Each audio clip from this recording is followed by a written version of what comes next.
All right, good morning, counsel. Good morning. All right, good morning, Ms. Clancy. Are we ready for the jury? Yes. Okay.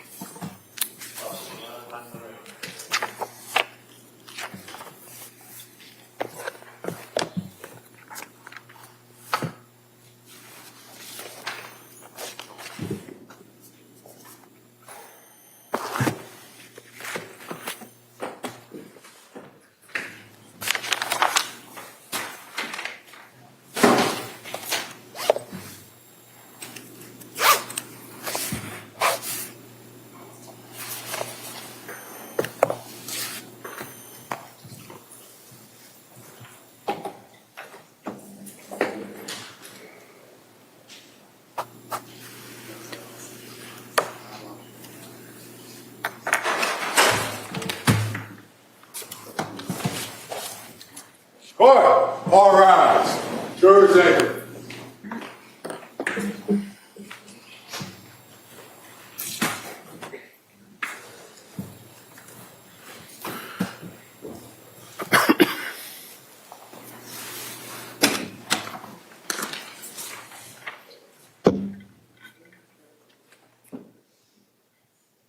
This back. Oh, okay. All right. Hear ye, all persons having anything to do before the Honorable William Sullivan, Justice of the Superior Court, now sitting in Plymouth, within and for the Commonwealth. Draw near, give your attendance, and you shall be heard. God save the Commonwealth of Massachusetts. This court is now in session. Please be seated. Good morning, Your Honor. May I proceed? Yes, please. Your Honor, before the court today, we have the continuation of the jury trial in the matter of Commonwealth versus Lindsay Clancy. Ms. Clancy is present. She is represented by Attorney Kevin Reddington. The Commonwealth is represented by Assistant District Attorney Jennifer Sprague and Assistant District Attorney Shannon Buckingham. All right. Well, good morning, everyone. I hope everybody had a nice, restful evening last night. Thank you for your patience with us. What I'm going to do is I'm going to ask you those questions, make sure everybody was able to follow my instructions. They're going to go over briefly our schedule for today and the schedule for tomorrow. All right. So let me get to those questions. The first question is, any member of the jury read, seen, or heard anything from any source that would affect your ability to be fair and impartial in this case? No. All right. Next question, is there any other serious matter of concern bearing on your service as a juror in this case that anybody needs to bring to my attention at this time? No. All right, good. Thank you for following those instructions. Now, in regards to our schedule today, it's anticipated, as you know, in these cases, sometimes the best laid plans, but it's anticipated that we'll go this morning to about 11 o'clock. We'll take a break at 11. We'll come back. We'll take our afternoon break at 1 o'clock, and we'll go into the afternoon, probably somewhere between 3 and 4. All right, so that's today's schedule. Tomorrow's schedule, as best we can tell, we're going to do that view sometime probably in the morning. We're going to go to a couple of spots that have been mentioned in the testimony. Like I said, we'll go over a little bit more tomorrow, but you'll be getting out of it. We'll all going together in a bus with the court officers, the staff, the attorneys, myself, and we're going to get out of the bus. So, that's just a word for the wise for footwear and to double check the weather. I'll go into that a little bit more probably by the end of the day, but in case I forget, that's what we're going to do. And then the thought would be after that, we'll come back. We'll probably go again till sometime around in between 3 and 4. Okay, so that's the schedule. And then at the end of the day tomorrow, I'll address kind of where we are in regards to the timeline and this kind of overall schedule, just so you have some kind of idea where we are. All right, so with that, we're gonna return to the case on trial. Commonwealth is presenting its evidence. Attorney Sprague. Thank you, Your Honor. Commonwealth calls Officer Josephine Hall.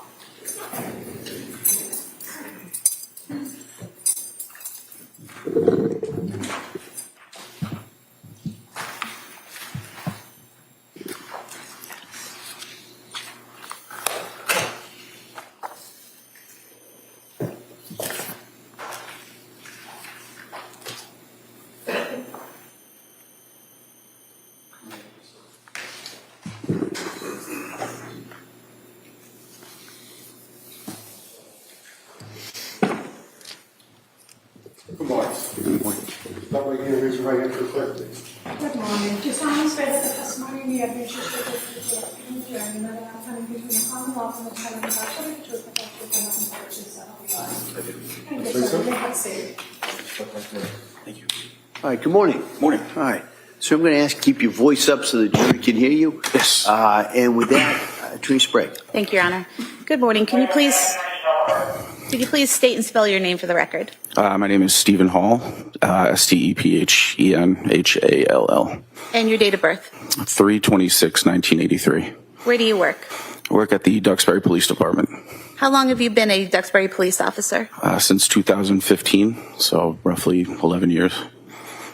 I want to direct your attention to January 24th, 2023. Were you working that day? I was What shift were you working? the 4 to midnight. And would that be 4 p.m. to midnight? Yes. And were you in uniform? Yes. Were you in a marked cruiser? Yes. And were you on patrol? Yes. And being on patrol, were you alone or with a partner? I was alone. Further directing your attention to approximately 6:11 p.m. At that time, did you receive a dispatch to go to 47 Summer Street in Duxbury? I did. And do you recall approximately where you were when you received that dispatch? I was at the Lincoln Street Fields in Duxbury. And so how long did it take you to get from there to 47 Summer Street? 7 to 10 minutes. And did you go to 47 Summer Street? Yes. And what did you see when you arrived there? When I arrived, it was just a house. There was a gate open on the left side of the house. I'll show you a few exhibits that have already been marked. Exhibit 32.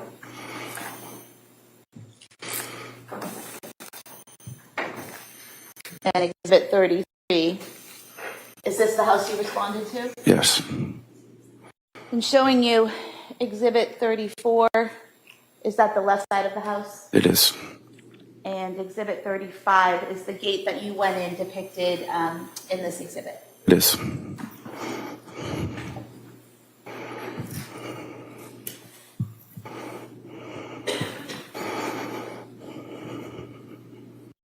First officer on scene? I arrived simultaneously with Officer Josephine. And is he also an officer with Duxbury Police? Yes. And so did you both head to that same direction or did you go in different directions? We both went to the backyard as we were dispatched to.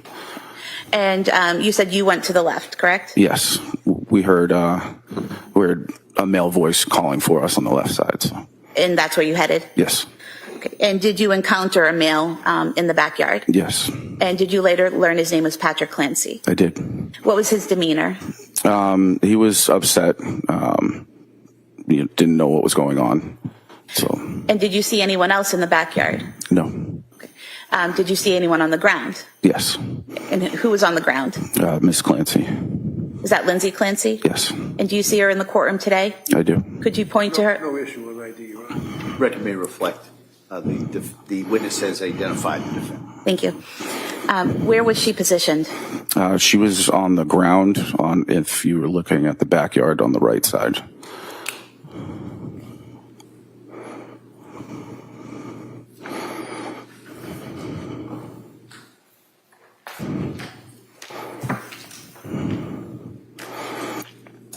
Showing you what's been previously marked as Exhibit 38.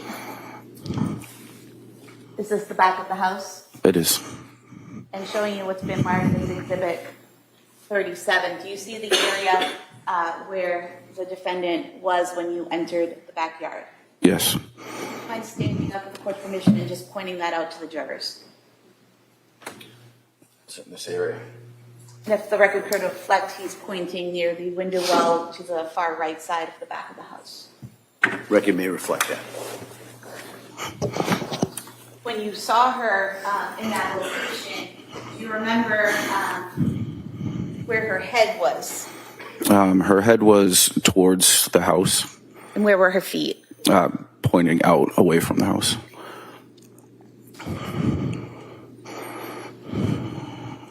Are you trained in first aid as part of your job? Yes. And do you carry equipment with you in case you have to provide first aid to someone? Yes. When you saw the defendant on the ground, did you go to her and observe any injuries? She had cuts to both wrists and to the left side of her neck. The cuts to her wrists, were those actively bleeding when you saw them? No, they were not. When you saw the cuts to her neck, were those actively bleeding? No.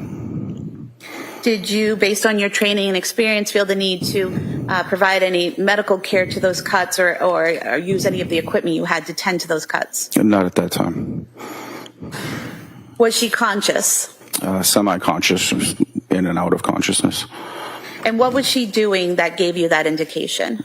She would wake up and move around and then kind of just go still again. And when you say she would move around, what parts of her body was she moving? Just her head, really. Was she able to speak to you? She wasn't, no. Was she making any sounds? She was just, like, it sounded like she was in pain. So something like moaning or something like that? Yes. While you and Officer Josephine are there, do other first responders, such as firefighters, start to arrive? Yes, they started to arrive, and I went to the gate to direct them where to go. And how did you know they had arrived? You could hear the sirens. So you heard the sirens and went to the gate to tell them to come to that side? Correct.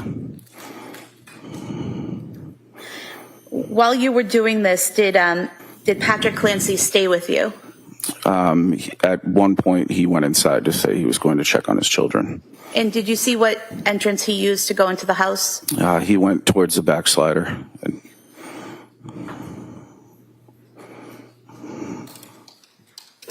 Shortly after Patrick Clancy went inside the home, did you receive a call on your radio? Yes. And what did you hear on your radio? Dispatch said that he couldn't wake them up. And did you know what they were talking about when you initially heard that? Not really, no. Did something then catch your attention? Yeah, I heard a loud scream from inside. And could you tell where it was coming from? Just inside the house. And the screaming, was it words or just sound? It was just a sound. When you heard that screaming, what did you do? Myself and Officer Josephine ran towards the slider and entered into the house. And when you entered into the house, do you remember what room you entered into? Into a kitchen. And when you entered into the kitchen, could you still hear that screaming? No. We'd hear he was talking, but there was screaming was done. When you said he was talking, who was talking? Patrick Clancy. So you could hear Patrick Clancy talking at that time? Yes. And could you tell where he was? Yes, he was in the basement. And did you head to the basement stairs? Yes. Showing you what's been marked as Exhibit 41. Are these the stairs that you went to? Yes.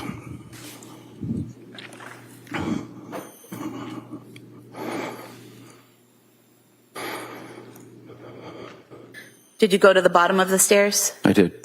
Once you got to the bottom of the stairs, is it accurate that you either have to go right or left? Correct. Which direction did you go? We heard Patrick Clancy talking from the right, so we went in that direction. Could you hear what he was saying?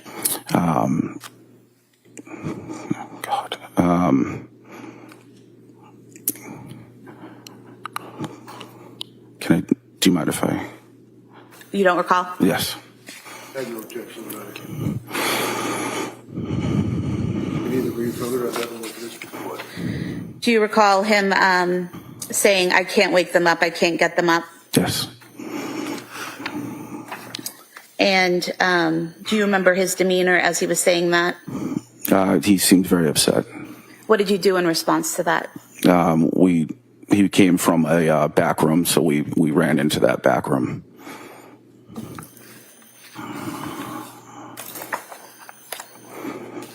Just going back to when you came down the stairs and turned to the right, do you recall what type of room that was when you went to the right? It looks like a workout room, like a workout area. I'm going to show you a few pictures here. If you could just look at them. And tell me if you recognize what they depict.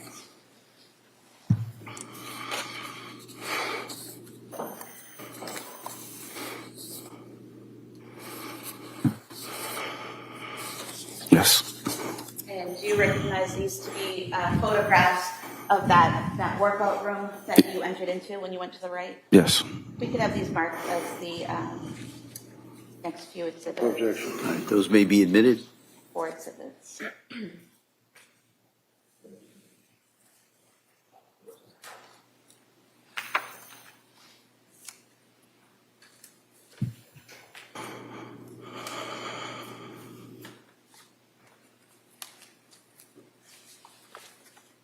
Exhibits 89 to 92. Sir, showing you exhibit 89. Is that the view when you first come down the stairs and turn to the right? Yes.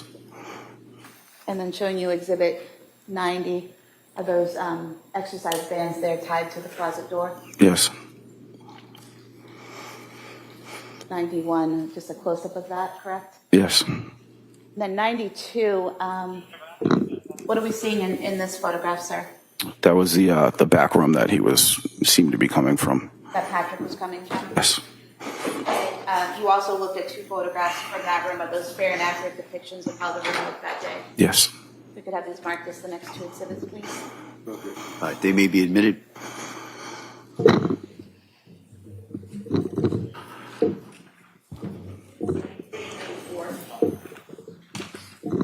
Sir, did you head to that back room? I did. And what did you see when you got to that back room? Just past the door on the left side, there was a body of a young child.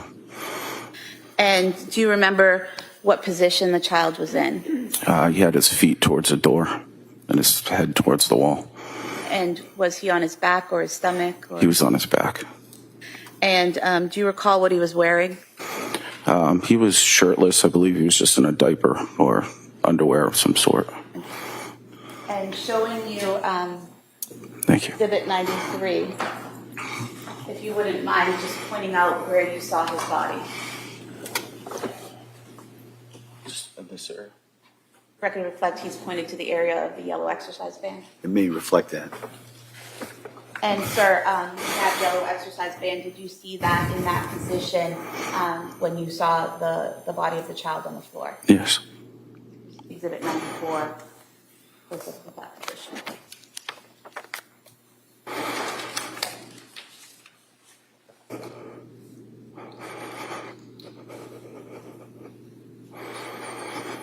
Sir, did you later learn that child's name was Dawson Clancy? I did. And can you describe his physical appearance when you saw him?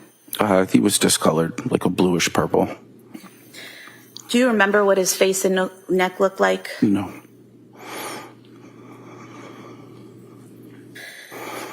What happened next? I called for paramedics to come to the basement. I also called for a supervisor, and Officer Josephine picked up the child, and we ran him outside through the front door to the ambulance. And did you do anything after that, after giving Dawson to EMTs? We ran back down into the basement to check to see if we could find other children. And what made you think there were other children to find? When Patrick Clancy said, well, I can't wake them up, instead of just a singular. And so when you went back inside, did you go back down the basement stairs? Correct. And this time, did you go to the left? Yes.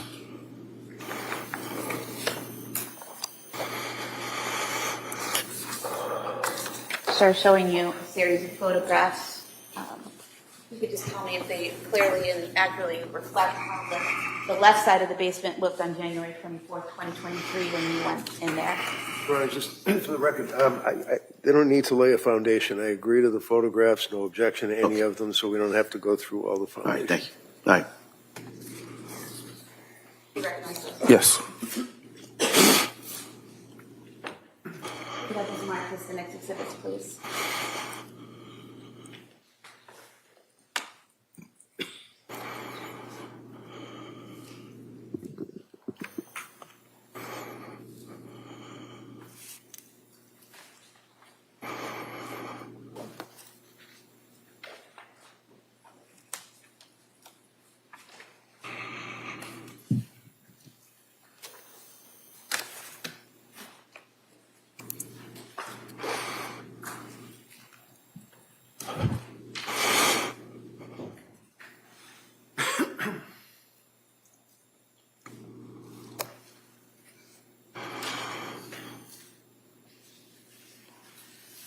Exhibits 95 to 102. The mark. Thank you. Sure. Sir, showing you what's been marked as Exhibit 95. Is this what you saw when you went down the stairs and went to the left, that first view? Yes. And then showing you Exhibit 96, is that a further view as you go into the room? Yes. Now, when you went into that room, what did you see? There were two children on the floor, motionless, and EMTs and paramedics were working on them. And did you later learn that those children were Cora Clancy and Callan Clancy? Yes.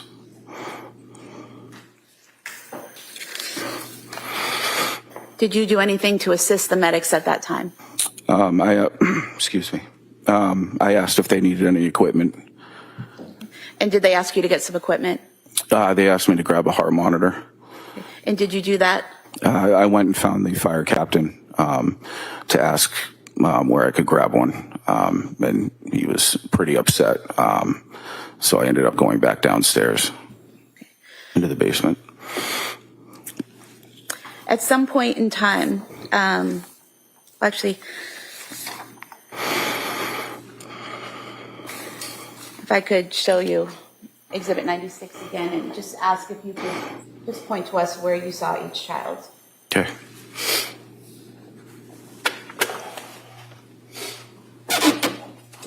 Here. And that was in that area. So for the record, the first area you pointed to was in between the blood stain and the black exercise band, is that correct? Correct. And then the second area was over in front of that small nightstand or some type of shelving unit. Yes.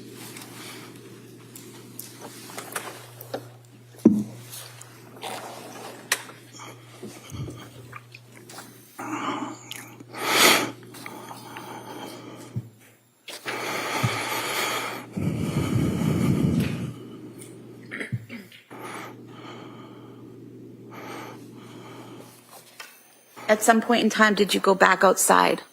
Yes, they stated they need an officer with Lindsay Clancy. And I'm going to show you a photo here outside near that window well that's towards the right of the house. Is that where Lindsay Clancy was, where that medical debris is? Yes. And just showing you another photograph. Is that just showing further to the right in a broader area of that same scene? Yes. If I could have the close-up mark as the next exhibit and the broader photo as the All following. right, they may be admitted. Exhibits 103 and 104.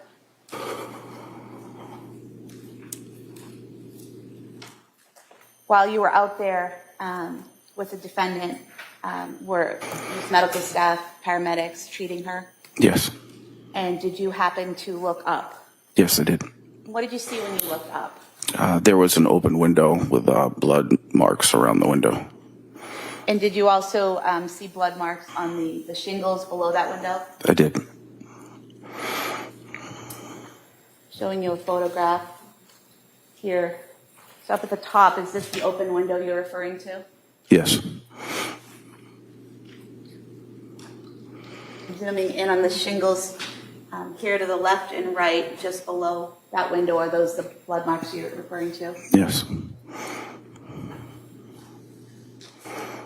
And here in this photograph, you had mentioned blood marks on the upper window. Is that what you're referring to? Yes.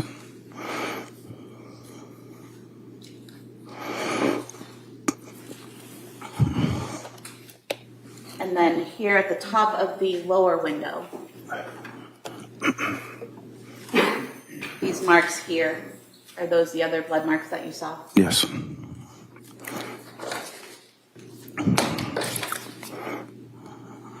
If we could have these photos marked as the next exhibits. All right, they may be admitted.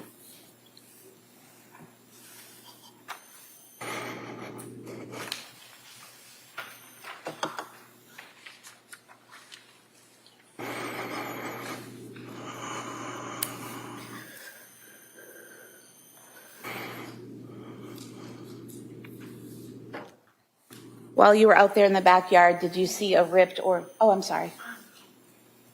It's 105 through 108. While you were outside, did you see any ripped or torn screens on the ground? No. What did you do next? I just went over to the paramedic, asked what I can help him with. He said she was good, but she kept taking her face mask off for oxygen, and so I just kept replacing it back onto her face. And when you say she, are you referring to Lindsay Clancy? Yes. And did you then help them get the stretcher to the ambulance? Yes. I have nothing further. All right. Reddington?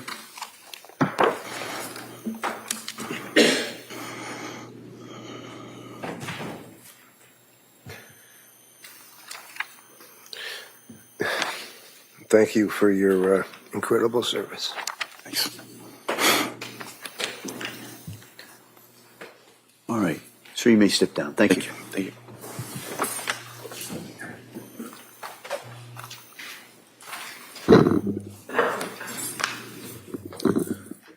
All right, Attorney Sprague? Commonwealth calls Officer Josephine.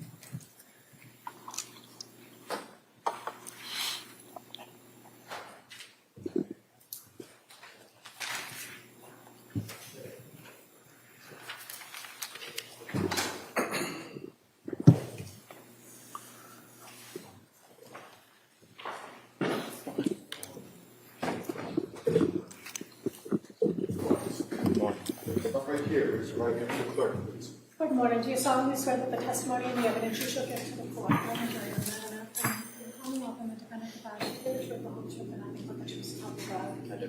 Thank you, sir. You may be seated. Register, please, sir. All right, good morning, sir. All right, counsel? Thank you. Good morning. Could you please state and spell your name for the record? Brian, B-R-I-A-N, Josephine, Josephine. And what's your date of birth, sir? June 13, 1990. And where do you work? I work at the Duxbury Police Department. How long have you been a police officer? I started there in April of 2020. And did you work for the Plymouth Police before that? Yes, I did. And how long did you do that? Almost 5 years. What is your current role? I am patrol officer. Back in January of 2023, what was your role with the Duxbury Police Department? I was the school resource officer for Alden and Chandler. I work with kids kindergarten through 5th grade. Directing your attention specifically to January 24th, 2023, were you working an overtime shift that day? Yes, I had picked up an overtime shift. And what shift was that? It was 4 to midnight, but I was scheduled to work till 8 p.m. 8 p.m.? Yes, ma'am. Okay. So you were scheduled to be there from 4 p.m. to 8 p.m., is that correct? That is correct. And you were in a cruiser, in a marked cruiser in a uniform? Yes, I was fully dressed in Duxbury Police uniform. I was in a marked cruiser, Duxbury Police 172. And did you receive a dispatch at approximately 6:11 p.m. to go to 47 Summer Street in Duxbury? Yes, we did. And when you say we, were you with a partner or were you alone? No, I was by myself. We ride single in a cruiser there. Okay. So when you say we, do you mean that it was dispatched to all officers on patrol? So usually with critical incidents calls, they put it over to dispatch and they'll say, Duxbury police cars, start making your way to a certain address. That way everyone can get there as quickly as possible. Okay. And so then you knew at that point to go to 47 Summer Street? Yes, ma'am. And approximately how long did it take you to get there? I would say anywhere from 3 to 4 minutes. So you were relatively close by when you received the dispatch? Yes, I was. Okay.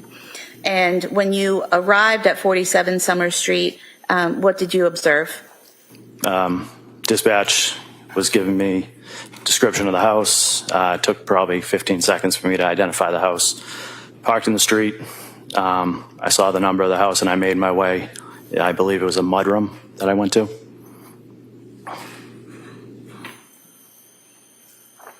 Showing you Exhibit 33. When you say the mudroom that you went to, did you actually go inside of the house, or did you go to the door to the mudroom? I went to the door to the mudroom to check if that was unlocked so I could make my way to the back of the house. And is that door depicted in this photograph? Yes, it is. And is it the door to the left of the garage? Yes, it is. And was the door locked or unlocked? It was locked at that time. So what did you do next? I radioed dispatch just for confirmation of where that party we were trying to get to was located. They told me it was around back of the house, so I tried to make my way that way. And when you went to the back of the house, how did you get there? Well, referring back to the picture where the car was parked, I went to the right side, and I went around the garage. There was a fence, and I went over the fence, I believe. So showing you Exhibit 33, again, you went by these cars and around the house to the right. Yes, that's correct.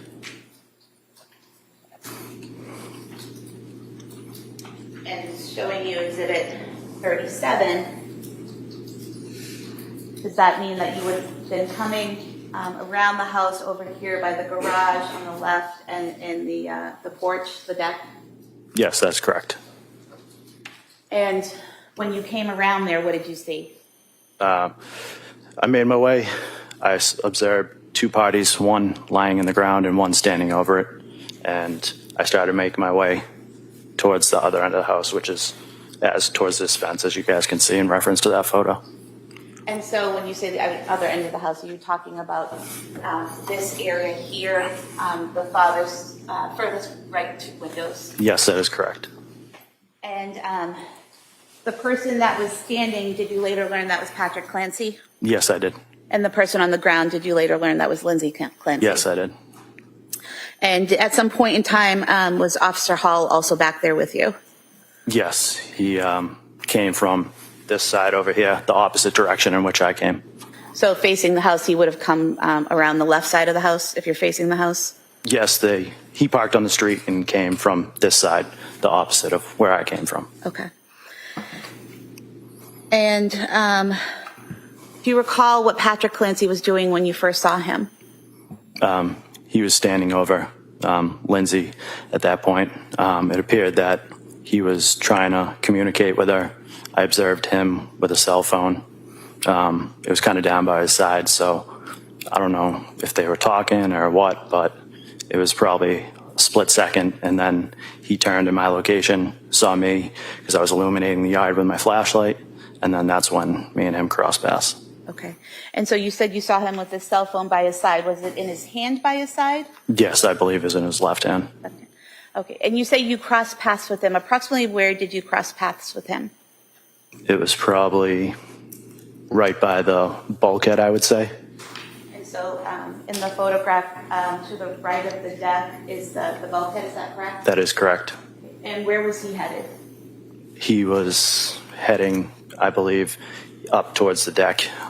Yeah, obviously I didn't know it at that time, but he was just walking past me pretty fast in an abrupt manner. So. And did he say anything to you as he passed? No, he did not. And after you crossed paths with Patrick, where did you go? I went to the female party. And did you speak to her? I attempted to. And what did you say? I just was trying to get basic information, where she was hurt, where she needed attention, anything I could do to kind of help her until fire arrived. And did she respond to your questions? She mumbled, and it wasn't a definitive answer. Did you observe any injuries?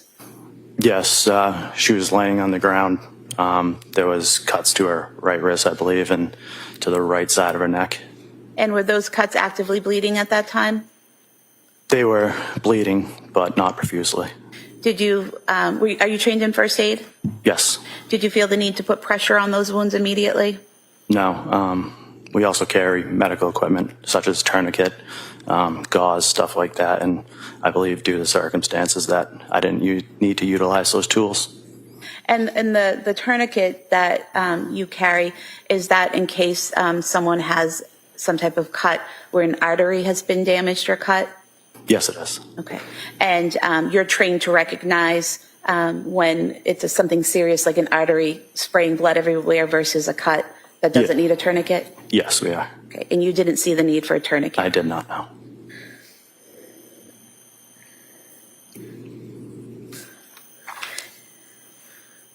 And based on your training in first aid and as a police officer, as a first responder, did those wounds appear life-threatening? No, they did not.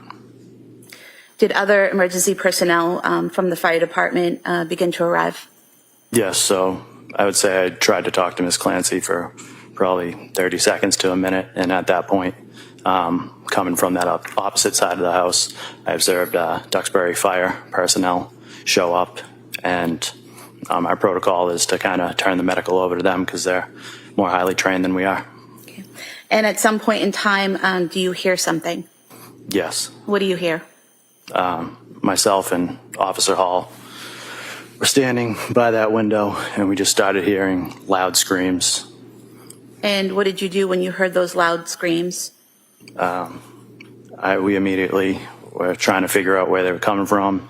I'm not sure if dispatch or something came over the air and said something about the basement, but we both just started making our way back towards the deck part of the house. Did you go in through the sliding glass doors? Yes, we went up the deck and through the sliding glass doors into the kitchen. And did you then head to the basement? Yes. Okay. And could you hear any sounds coming from the basement as you entered the kitchen? Yes, it was the exact screaming that I heard from the window.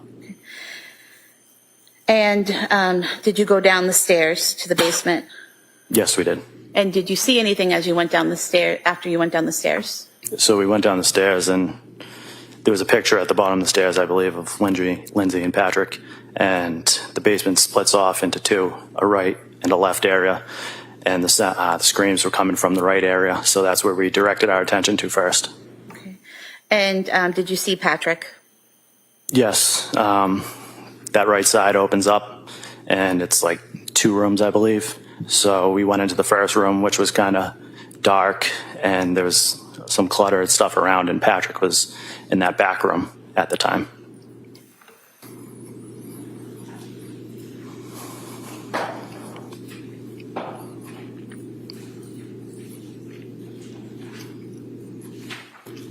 Sir, showing you what's been marked as Exhibit 92.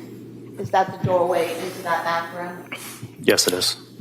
And then Exhibit 93, is that the inside of that back room? Yes, it is. And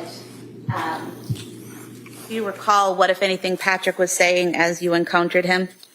Upon his observation of us, myself and Officer Hall, he proceeded to head in our direction, leaving that room. And at that point, he looked up and he screamed, "She killed the fucking kids." And after he said that, where did you go? Once he cleared himself from the door frame, we were able to look inside the room where we observed what appeared to be a child laying motionless on the floor. And did you later learn his name was Dawson Clancy? Yes, I did. And how was he positioned? He was laying on his back, kind of close to the gym bag for reference of that. Showing you Exhibit 93 again, you referenced a gym bag. Is that the bag to the left of the pack, the child's toy? Yes. And so you're saying that he was in that area when you first saw him? Yes, he was. And do you recall whether he was on his back or his stomach or something else? He was on his back. And do you recall his physical appearance? Like I said, he was laying on his back. His head was tilted to the right-hand side. Looked at him kind of in the face area once we got closer, and his face was white, gray, lips were blue, eyes were bloodshot, looked like blood vessels were popped in his eyes. Did you notice any injuries to his neck? Seeing that, my first instinct was to kind of grab his head and tilt it to the side, see if I could get a pulse. But I mean, based on my training experience from previous incidents, I knew it wasn't going to be good. So I moved the head. That's where I observed some red marks on that right-hand side. Of the neck? Yes. And in that exhibit, 94, there was a yellow exercise band, correct? Yes. And I believe in prior testimony, you may have called it a blue exercise band, is that correct? Yes. But it's clearly yellow in the photo, right? Yes, it's clearly yellow. I mean, there was... Testing the color of the exercise band. All right, good. So what was your focus at the time? the child. And once you saw him there with these injuries, what did you do? Based on my observations, I knew there wasn't really much I could do. So I picked the child up, went chest to chest, and as I did that, it was kind of like a mucus or a foam that leaked out of his mouth onto me. I grabbed him, went back towards the way we came down into the basement, and I headed up to the stairs where Sergeant Homestead was coming down the stairs, and I started yelling to him to get out of the way. Went back up the stairs and then into the kitchen directly adjacent to the stairs. There's the front foyer, like hallway, and I went out the main door into the driveway. And was there an ambulance in the driveway at that time? Yes, the ambulance was backing up and had pretty much just parked, and one of the fire was walking around to the stretcher out back. So I rushed over with Dawson and I put him on the stretcher, and that's when Sergeant Homestead and fire personnel started working further on him. What did you do next? I went back into the house. And why did you go back into the house? I remember hearing something about kids and multiple, and I just went back. And when you went back in the house, did you go to the basement? Yes, I went back in that front door, back down to the basement, and this time I went to the left-hand side. And when you went to the left-hand side of the basement, what did you see? Pretty much directly in my sight was an older female laying on the ground, and then in the corner there was like a younger baby. And when you say an older female, you're referring to that she was older than Dawson? That's correct. And did you later learn her name was Cora Clancy? I did. And did you assist in treating her? Yes, I did. What did you do? So when I got down to the basement, 2 fire personnel were already on scene. One was working on the baby and one was working on Cora. Communicated with them. We worked together, and I took over doing chest compressions of Cora. And were you able to see any injuries on Cora at that time? Yes. She had kind of the same injuries that I explained with Dawson. The pale tint, bluish lips, bloodshot eyes, blood vessels popped.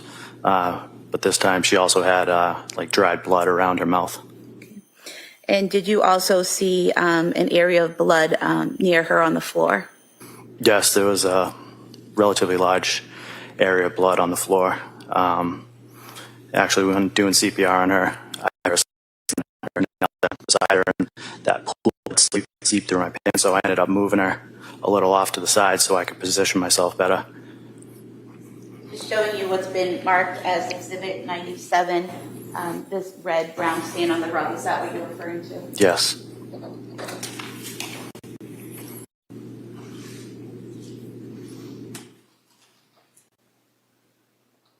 While you were doing chest compressions on Cora, what was the firefighter doing?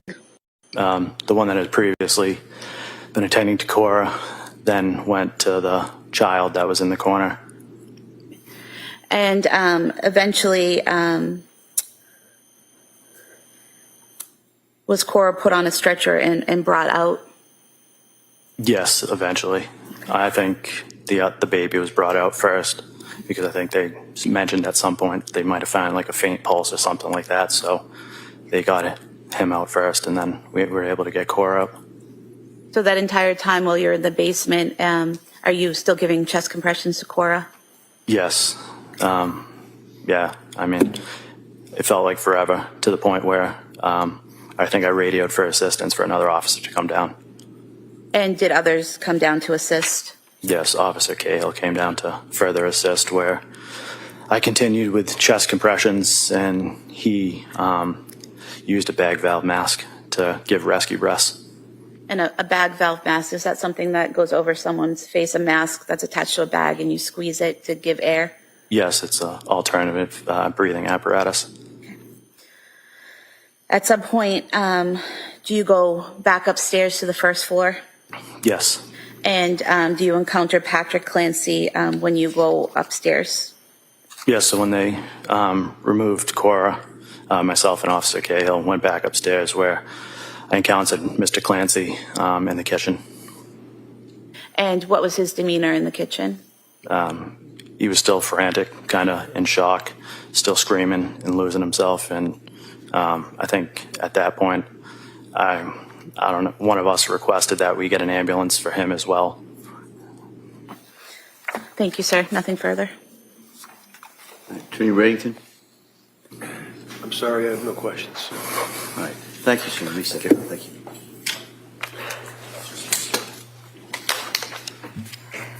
Commonwealth calls PJ Hussey. Your Honor, at this point, I'm objecting, renewing my objection that I filed on the repetitions. All right, All right, if I can see it, sidebar.